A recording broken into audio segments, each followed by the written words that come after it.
action combat, a massive world, fully voiced storylines, the most modern open world design seen in an MMO. Guild Wars 2, at its time of launch, was the big WoW killer that got people excited. It was a game that was new, it was different, it was trying to push the genre forward. It did wild things like foregoing a server being a server in a rigid sense, embracing a sharding model. The hopes were really high. Guild Wars 1 fans, however, were confused. But it had an explosive launch, and then fizzled away. Guild Wars 2, as far as I can tell, totally fell out of the public consciousness. Certainly not helped by ArenaNet's bafflingly sparse and ineffective marketing. Hopes were high for this buy once, play forever MMO, and while it play tested and seems to have launched very well, it just evaporated. That level up experience that was so new and fresh fell away to an endgame that existed but didn't fit the mold people expected. The usual MMO endgame wasn't really there. The near wholly horizontal progression system is not what people had been trained to expect from other MMOs. Its buildcraft-oriented combat design felt confusing, and longtime Guild Wars 1 fans, they felt like the extremely open buildcraft options they had fallen away, and that the competitive PvP that they had loved so much was no longer a priority. Guild Wars 2 kind of shipped without the Guild Wars. Yet, Guild Wars 2 absolutely did find a player base. One who played a game wholly different to the likes of World of Warcraft. And while I'm not going to say it was a sleeper hit, I do think it's a game that ticked along, all while developer ArenaNet worked on the next big thing. And the fate of that is actually what makes Guild Wars 2's future brighter than ever right now. We do not have sub-counts for this game, but we do have quarterly revenue, which tells us all that we need to know. Be it subscription or the gem store, the cosmetics, monthly revenue will correlate with people playing the game. What's incredible then is that publisher NCSoft discloses this per game every quarter since the launch of Guild Wars 2. Let's look at how it performed. Oh dear. Box sales spiked in that launch quarter, but then the game settled in at around 20,000 million Korean won. Of course, it is an American game, but it's a Korean publisher. Heart of Thorns, their first expansion, boosted its quarter up, but not by a massive amount. And this matches many people's experience, mine included. I played this game for a bit at launch. Some people, I didn't, but some people maybe reached max level, and then they just wandered away. 2017 saw things get real bad, and while Path of Fire's really innovative mounts kept that existing Guild Wars 2 audience super hyped, revenue did kinda plummet shortly after. All while Lineage 1 and 2 mobile, look at these numbers, they made significantly more money. Path of Fire had a drama with mount skin loot boxes that sucked and was eventually redone, but the game's dwindling revenue explains why they tried that. Revenues were falling, and while 20,000 million won is about 16 million US dollars, that's a lot of money, but it's nowhere near what other NCSoft titles were doing. And worst of all for Guild Wars fans, they would soon feel abandoned by ArenaNet. They were thinking that not a lot of that money was going back into the game. Path of Fire released in 2017. End of Dragons releases February 2022. 4.5 years later? That is sheer madness for an MMORPG. And the main reason, I believe, is ArenaNet's other project. We do not know what it was, but we do know that 143 layoffs in 2019 signaled that project's cancellation. And from that point forward, Guild Wars 2 basically was ArenaNet-ish. They're rumored to have a mobile and console project, but the overall non-Guild Wars 2 team size decreased, and they put more resources into Guild Wars 2. And that is good news for the game we can actually play today. While 4.5 years of no expansion seems wild and technically is true, a lot of people won't know that they did actually continue the game via Living World, which had its 4th and 5th seasons. The fifth season was bigged up. It was branded the Icebrood Saga, and in spite of a lackluster ending that will have World of Warcraft fans thinking about N'Zoth, it did bring a lot to the game. This isn't just a bunch of small patches, it was bringing out full zones, or maps as they're called in Guild Wars 2, that, for the MMO genre, are extremely innovative and really cool, absolutely something other MMORPGs should look at. As Icebrood rolled out, the game began to feel like it was cared for a little bit more, like ArenaNet were putting more resources in. And that's what takes us to today, just before the release of End of Dragons. Revisit the revenue chart, and you will see that Guild Wars 2 has been stable, but low-ish in terms of its revenue. Icebrood Saga has kept people there. But as World of Warcraft's explosive business model shows us, there is nothing like a heavily marketed expansion to inject life back into an MMO. Marketing, of course, is something that ArenaNet are frankly a little bit useless at. As of the time of writing, the community is actually frustrated at End of Dragons' February 2022 launch window and the vague way that ArenaNet have been handling things there. And a constant thing that I hear from Guild Wars 2 influencers is bafflement at the marketing, and I can see why. And that takes us to today. End of Dragons is going to come out. I am diving into Guild Wars 2. Now that we have a brief history of Guild Wars 2, the horizontal progression MMO with a pretty neat world v world system, an MMO that hasn't had major power creep and has had the same level cap for a decade. It's the MMO that does things differently. Maybe so differently that MMO gamers conditioned by the rest of the market could hardly see how they themselves fit into the game's mold. So, it's time to see if I can stuff myself into that mold. Immediately I'm presented with this gorgeous art. Yeah, Guild Wars 2 character creation is simply fantastic. It's just so immersive, this UI. And right out of the gate, it's bringing this level of polish that I'm just so allured to, that I'm not used to. And then I realize, oh, ArenaNet have really interesting playable races, at least a few of them. So look, humans, you know them, I know them, we are them, let's move on. Sylvari, those are the ones that I'm drawn to. They're these plant people with, English accents, and then lore that feels a little bit more Irish, Welsh, and Scots Gaelic. So that's a funny mix. But you know what, ArenaNet is fine, I'll let you off the hook. They really are plant people, though. Like, you pretty much get spawned out of a tree.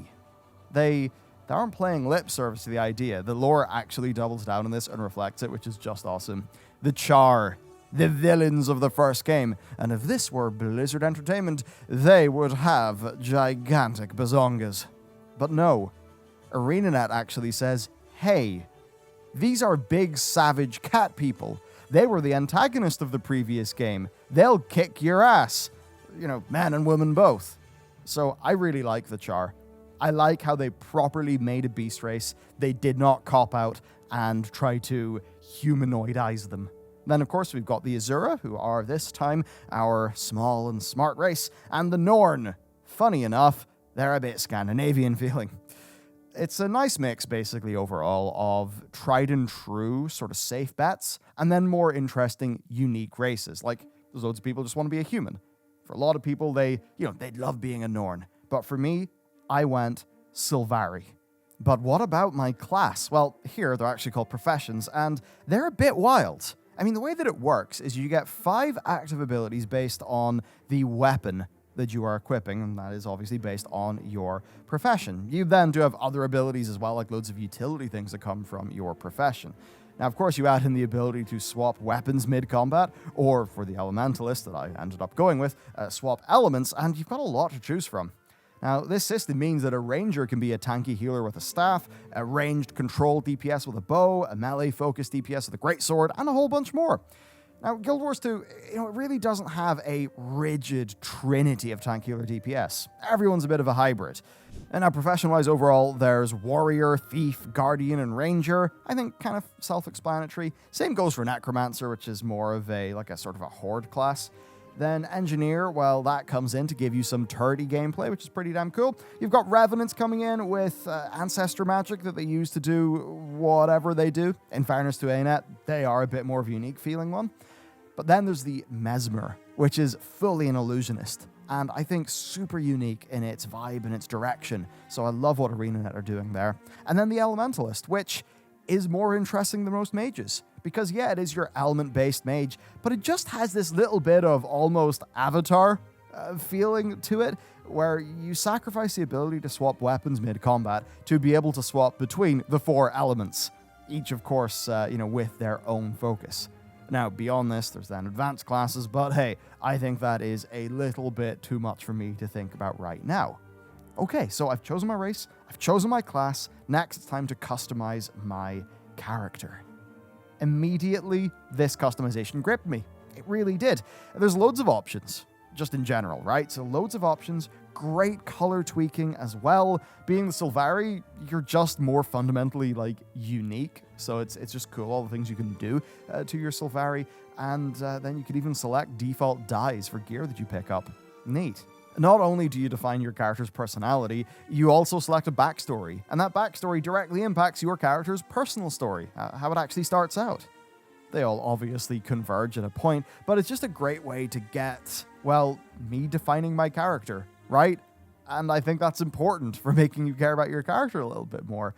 So, fresh from watching The Green Knight, I went with the Green Knight backstory. As always, character naming is impossible, so I drew from my deep, deep knowledge of Irish language and... No, I actually just bashed one together from a name generator, to my shame, but such is my pattern with MMO character naming. Okay, Elementalist is my pick. My character is made, my backstory is built. It is time to enter Tyria. We open to a cinematic, narrated by my character. 25 years ago, the pale tree flowered and the first Sylvari were born from the dream into the world. My dream is of an armor-clad green knight and the forces of undeath. And with that, I'm playing Guild Wars 2. My character has woken up, but still is in the dream. And I meet this character, Kaith. More a shade of Kaith, for she is outside the dream, and it becomes rapidly apparent that my character is fresh. New. The Sylvari are different to any race I've seen. They don't spend years as a child, no. Instead, they basically soak in the dream, and then they emerge. Now, Kaith tells me that this dream is under attack, so with that, I'm off. Movement is the immediate strange thing in Guild Wars 2. It's weighty, and you have a lot of mid-air precision, obviously, because they really go in for their jumping puzzles. At this stage, I'm just jarred, to be honest with you. I really am jarred coming from World of Warcraft with its extremely precise, super binary feeling movement, but I get acclimatized. It's fine. I kill some dudes, I romp through the first area, and credit to ArenaNet, they do have me kill a big nightmare dragon. And that has some spectacle, which I appreciate. It just shows the sorts of things that I think they'll be doing in the future. I do all of this with my single auto-casting ability. Look, it's simple, but it's satisfying enough. So, dream defended, I wake up, now truly born into the world, and struck with a wild hunt, which is a Sylvari's call to action. A dragon is stirring, one bringing a wave of undeath, and the dream has called me to defeat it. So off we set, fated for great things. It's now that I really get how Guild Wars 2 also handles its dialogue, which is different to most MMOs. It's efficient, I'll give them that. So the characters just appear in this UI. And as much as it does jank you away from controlling the game, it's pretty clear, it's stylistic, and I think it works. And because it's all fully voiced, I think overall it's a solid way of presenting the story. And you know what? It's a story that feels pretty easy to slip into. At this stage, I'm not going to be sitting around saying that that I think this game is going to be a Final Fantasy tier story. No way. But I think it's going to be pretty good at what it does. We'll see how that progresses. So at this stage, I'm feeling pretty darn good. But this wild hunt, it's going to have to wait. I am level 2. I've literally just been born, and a lot of my map is unexplored. I have no personal story to do because that unlocks every 10 levels. And this means I'm leveling. How am I doing that? Well, I'm doing that by Guild Wars 2's bread and butter, clearing the map. Now, I'm told there's a forest to protect, and with a bit of a pat on the back, off I go to explore, and this is where the game starts to click. I think this is really where they just have all of their design working super well in synergy with each other. Another thing, you can't deny the soundtrack. It's by the guy who did the Elder Scrolls, so it feels like that. And I think that mixture of Elder Scrolls feeling music, he also did Guild Wars 1 soundtrack, by the way, but with the mix of that music, and then zones that I think just nail that classic MMO starting zone vibe, I'm just immersed. And around me, what do I see? I see POIs. I see hearts, vistas, waypoints, hero points, which are little challenges you do to, well, get a hero point that you can they're basically talent points. So, as the Fog of War expands, every little chunk of the map that I walk into and explore, I see even more of these points. There's even little scout icons, and when I go to those, an NPC explains to me basically what's going on. I get a voiced intro to the area. And that's the thing. This game wants you to be an adventurer. And I love that. I love how it does it. Rather than weave a massive storyline through all of this, you're just milling about helping people. You soak in the state of the world and its people by going about and seeing what you come across. You'll get the story, you'll understand what's going on in these zones, but it's not in any way that MMOs usually do this. At all. There's no thrilling conclusion here, really, but what you do get here is immersion. Strong immersion. Not in a role-playing sense. I'm not going around RPing as my Sylvari, but I'll tell you what I am feeling. I'm feeling that I'm here, that I'm exploring the map, that I'm soaking it in, and that I'm content. You know that vibe you get into? That feeling when a game is just so playable that you can just go around for hours? That's the feeling I immediately get. And so I went across the first Sylvari zone. I fill renown heart bars, I do the odd jumping puzzle to reach a vista, and I even run into some events. And these events are cool. Right now it's more simple, but what's nice is that if an event is near a heart, you actually progress both the event and the heart at the same time for a big chunk of XP. And that's the thing, there's no quest UI, no walls of text to read. In Guild Wars 2, you do. And even combat is designed that way. It's not stop-start. Okay, so here is my low-level dagger-wielding elementalist. My 1 is an auto-casting fire cone. My 2, well, that's a cast while moving frontal breath. My 3, a forward rush, and sure, while you do have to tab target, what I do get, though, is that my attacks have got to connect with enemies. There's placement going on. I can play around enemy attacks to not get hit. I can dodge. Essentially, the combat feels simple, but it feels actiony. It's low cognitive load. It's well set up for just clearing the world. Of course, it can get really in-depth later on, but even early, I enjoy how I can just, I can swap to water mid-fight. And for water, I have a few abilities. I actually get a heal whenever I use them. And of course, if I'm playing in a group setting, with water I can heal my friends. It's just neat. It's from Kaith, that character that I met earlier, and that means that it's time for my personal story. I'm transported into a story instance, and with that, we talk of my dream. Right as this happens, Berserlach, the Green Knight, attacks. And yeah, Berserlach, the Green Knight, I mean, come on, this is obviously a retelling of Arthurian myth, but it is a little bit different, and it's its own little story, so I'll save it for in-game. Hardly revolutionary stuff. I will, though, say, it's a nice way to just dip my toes in the water. I'm just doing Sylvari things as a Sylvari. Obviously, though, it wasn't all that was in my dream. What of the dragon? Well, the avatar of the tree says that yes, this wild hunt, this sacred burden, this calling, it is on me and Kaith. And with that, the first leg of my personal story is over. I've done this nice little bit of plot, and it's time to go get some more levels, because the rest of it unlocks at level 20, so I have some work to do.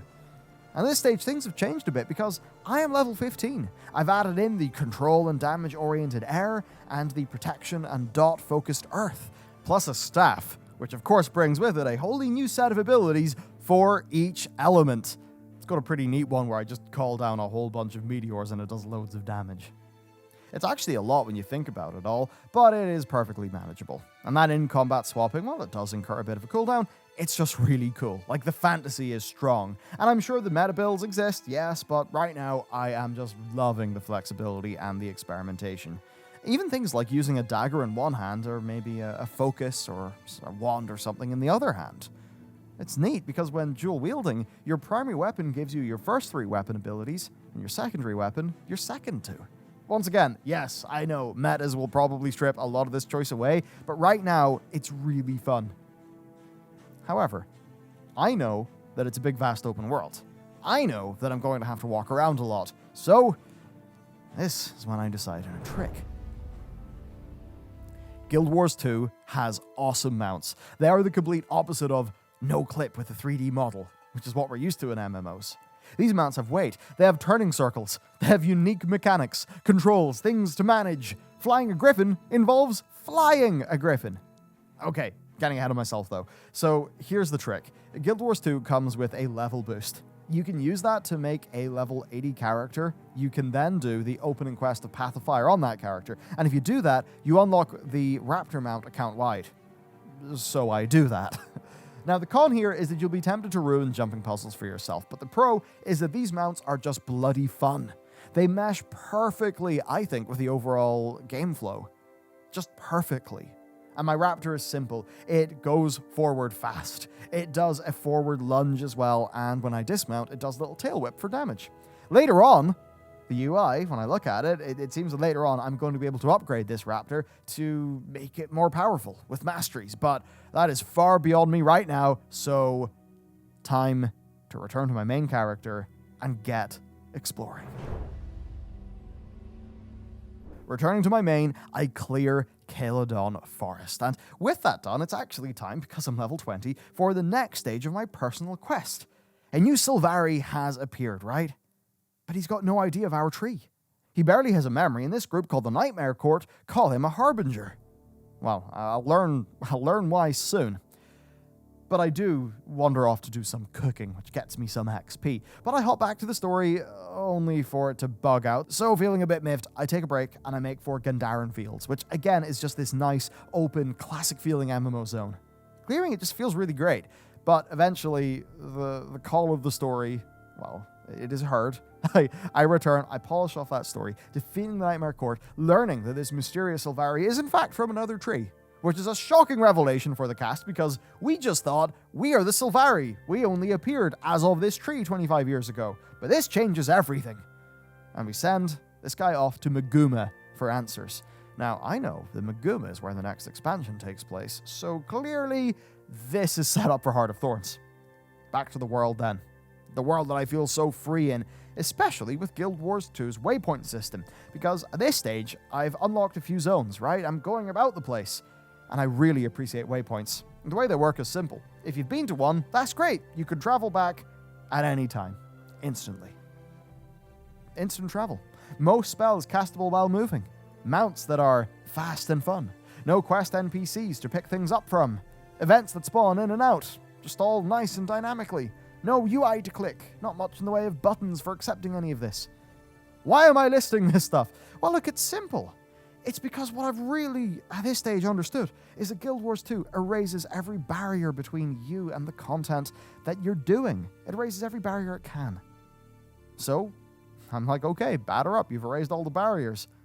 So I clear Gandaren Fields before returning to the personal story. Zhaitan and the Undead. They're the main threat of base Guild Wars 2. So to handle this, I quest along with 3 orders. One an order of spies, one seekers of knowledge, one warriors, as we track down Mazdak, a lich. A lich who is responsible for the first Sylvari to ever die. Yeah, we're moving up from local problems to grand threats, and the reason why this works is that aforementioned feeling of freedom that I've been experiencing. Because I am just this wandering adventurer. I go across these zones, I find people in need, I help them out. So they really have the gameplay.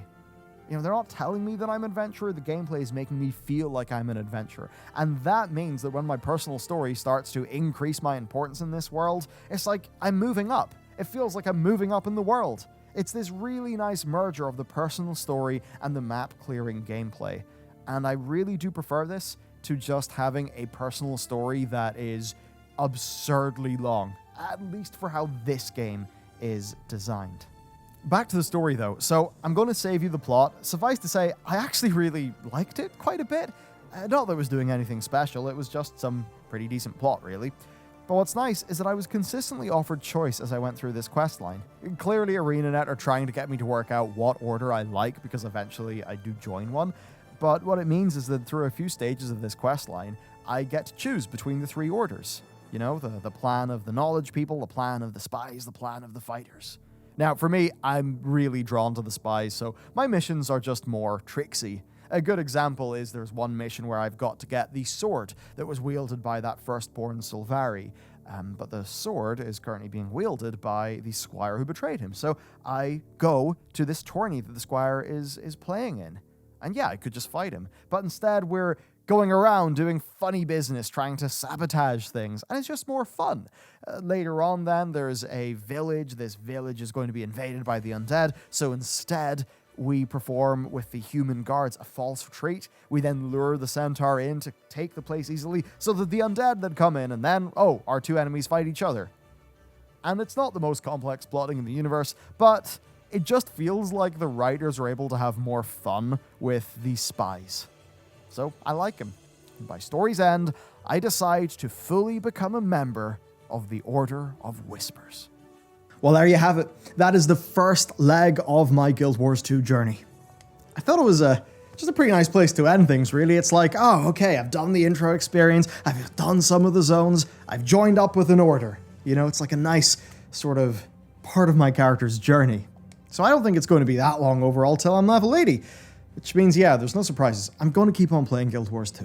I've actually played a bit more since making this video, or at least the rest of it. So things that I've done, actually World Boss, which I didn't get to include because I want to do a few more of them before I talk about it properly. But it was pretty cool. I dabbled in some World versus World, which again, I need to do a bit more of before I really get to grips with it.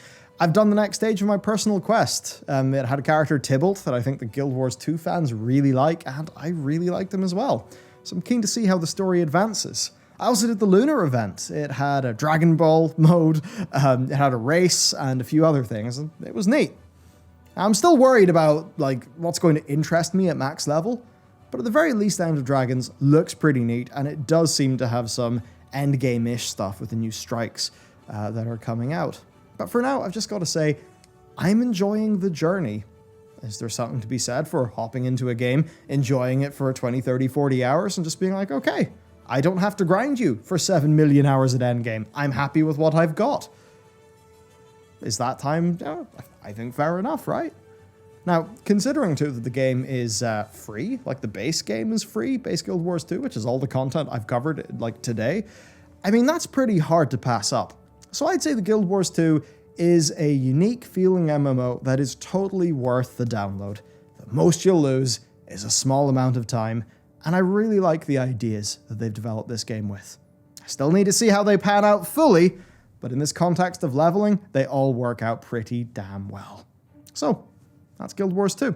If you would like to support the team that makes content for you, and also we want to get some cool stuff in return, ba-bam, here is the February pin from our Patreon. Of course, along with this, there's also the class card, there's also the art, and now we're sort of telling a story between all of what we're doing. Thomas is actually writing some prose, which is fun because Thomas, of course, is, leading writing for The Pale Beyond, the game we're developing. So if you want to support the team and get some cool stuff delivered to your door, head out that Patreon link. Other than that, hey, stick around. There'll be an update to Guild Wars 2 at some point in the future, as well as other MMOs, because let's be real, February's insane. Anyway, have a wonderful day, everybody, and I will see you next time.